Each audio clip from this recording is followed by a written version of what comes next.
Okay, for what we have in number 15, okay, we have a first order linear differential equation. And again, we're looking at solving for y, which we had to be a first order, and we have the derivative dy over dx, okay, that does not have a coefficient in front.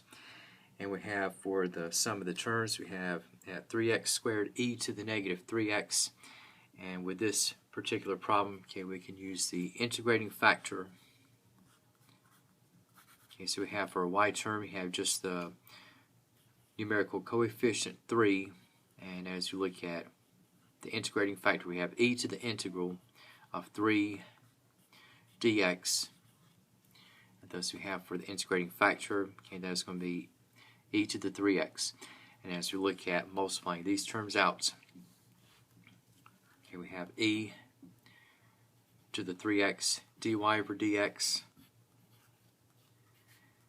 and then we have plus 3 times e to the 3x y, and then we have in terms of 3x squared e to the negative 3x times e to the 3x. We have e to the negative 3x plus 3x, which should be e to the 0, which will go to 1, and multiplied by 3x squared.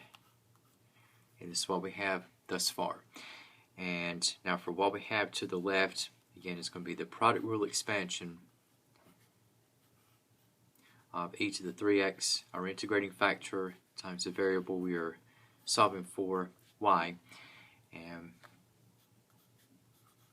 in terms of what we have in this one, okay, so after compressing, okay, we can remove the grouping symbols. So have e to the 3xy is equal to the integral of 3x squared dx. And for the antiderivative, okay, we have x cubed plus c. And as we look at solving for y, we have for the general solution, you can either say that we have x cubed plus c all over e to the 3x, but you can also write in terms of multiplication, where we have x cubed plus c times e to the negative 3x.